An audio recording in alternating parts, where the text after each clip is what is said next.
শুক্রবার বেলা 3:30 নাগাদ পুলিশের চোখকে এড়িয়ে এক ভবঘুরে সোজা উঠে পড়ল হাওড়া সেতুর মাথার উপর। এমন ঘটনাকে কেন্দ্র করে যথেষ্ট চাঞ্চল্য ছড়ায় ওই অঞ্চল জুড়ে।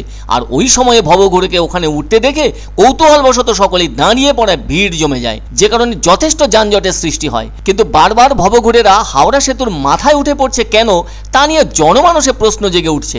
এদিকে এদিন 75তম প্রজাতন্ত্র দিবস, ফলে ছুটির দিন বলা যায়। সে কারণে হাওড়া ব্রিজে অন্য দিনের তুলনায় ভিড় কিছুটা কম। অথচ পুলিশ ও ট্রাফিক পুলিশের নজর এড়িয়ে এমন ঘটনা ঘটায় সকলে বিস্ময় প্রকাশ করেন। তবে এর আগেও হাওড়া ব্রিজের মাথায় হেঁটে বেরিয়েছিল এক মানসিক ভারসাম্যহীন যুবক। কলকাতার দিক থেকে ওই যুবক সেদিন হাওড়া ব্রিজের মাথায় উঠে পড়েছিল, ফলে সমগ্র হাওড়া স্টেশন চত্বর জুড়ে সেদিন শোরগোল পড়ে গিয়েছিল। হাওড়া সেতুর অত উপরে উঠে পড়ার পর তাকে ওখান থেকে নামাতে হিমশিম খেতে হয়েছিল পুলিশের। সময় লেগেছিল 1 ঘন্টা মতো।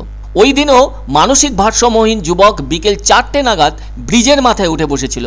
ওই যুবক সেদিন কলকাতার দিক থেকে উঠে ওই সেতুর মাথার উপর দিয়ে হেঁটে হেঁটে হাওড়ার দিকে চলে এসেছিল।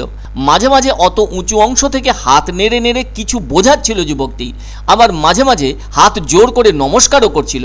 শেষে দমকল, বিপর্যয় মোকাবিলা বাহিনীর কর্মীরা উপস্থিত হয়ে তাকে আকারে ইঙ্গিতে উঁচু জায়গা থেকে নামার জন্য বারবার অনুরোধ করেছিলেন।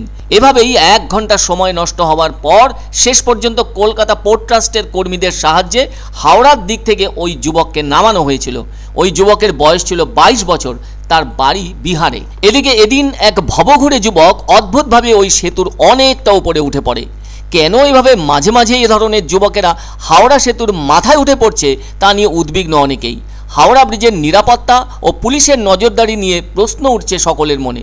এখন কিভাবে ওই যুবককে ওখান থেকে নামানো হবে তা নিয়ে উদ্বিগ্ন পুলিশও। তবে দমকলকে খবর দেওয়া হলে ওখানে মুহূর্তের মধ্যে এসে পৌঁছন দমকল কর্মীরা। এখন কিভাবে তাকে নামানো যায় সেটাই ভাবছেন সকলেই, কেননা কোনো কারণে পা ফসকে পড়ে গেলে তো আর রক্ষে থাকবে না, যা হওয়ার তাই হবে। একদিকে গঙ্গা নদী বয়ে চলেছে আর অন্যদিকে সেতুর ওপর দিয়ে চলছে সমানে যানবাহন। বিপদ তো চারদিকে, কেননা ওই ভবঘুরে যুবকের যদি কোনো কারণে মাথাটা ঘুরে যায় তাহলে কি যে ঘটবে সেটা নিয়ে চিন্তিত সকলেই। তবে এভাবে অনেক সময় পার হলেও কাজের কাজ তখনও পর্যন্ত কিছুই এগোয়নি।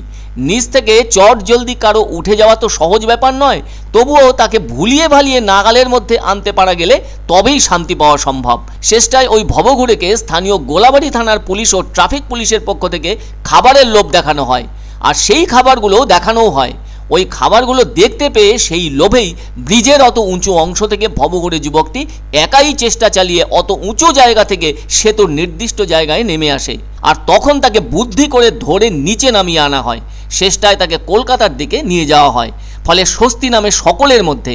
আর এরপর হাওড়া সেতুতে যান চলাচল স্বাভাবিক হয়।